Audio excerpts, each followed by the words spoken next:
Hi everyone. I wanted to share with you this exercise I conducted in a class that I taught. The class was called the course was called Digital Society, Techniques, Ethics, and Aesthetics.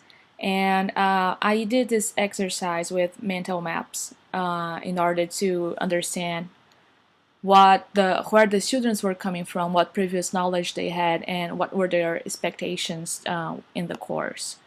So first of all, I I needed to define the content, since there are just so many issues that you can approach when you talk about the digital impact on society.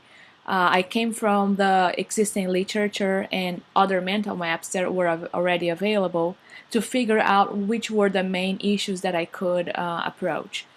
This is Alex Primo's mental map of cyberculture, in which he maps out the greatest concerns regarding society and technology.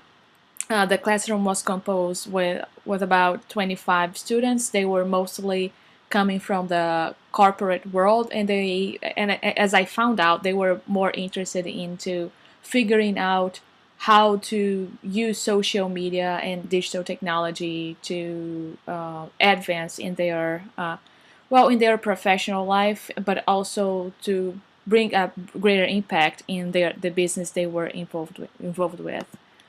So I decided to, coming from the available literature, I came up with an exercise, which was I defined a few concepts, not a few, actually, quite a lot, many concepts, and I divided them in groups, and I gave 2 or 3 concepts to each student, and they would have to do research on what the concept was, write me a text, about half a page text, and bring me an image, audio, video, something to illustrate that concept.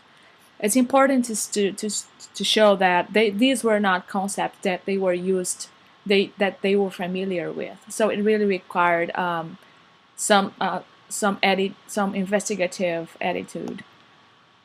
These are some of the concepts that I used. Tactical media copyleft. I'm not gonna go through all of them, but as you can see, since the course title is uh, aims to deal with the ethics, technical, and aesthetics issues of of digital society.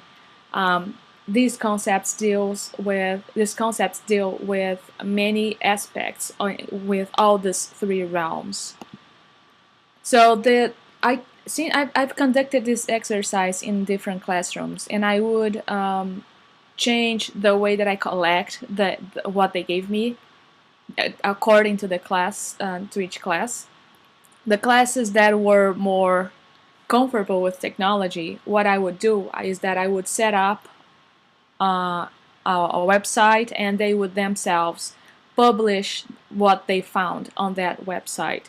They would even edit videos and play around with multimedia content. The classrooms that I found that had more difficulty gathering the content, they would just send me a text document with images or sound attached, and I would be the one doing the publishing uh, of the content. That would change depending from class to class.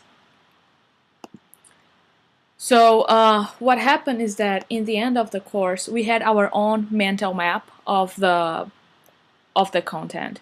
Um, since they would show more interest for one part of the content and than the other, I would just that was also a possibility for me to that also presented as a possibility for me to rearrange the content of the course towards what they were more interested in. So we came from that big mental map from Alex Primo, and then we narrow it down to what the students were more interested in. And then at the end of the course, they also had a very clear image of what was all the content that we could cover. So this is it. This is how I approached mental maps in collaboration in the classroom.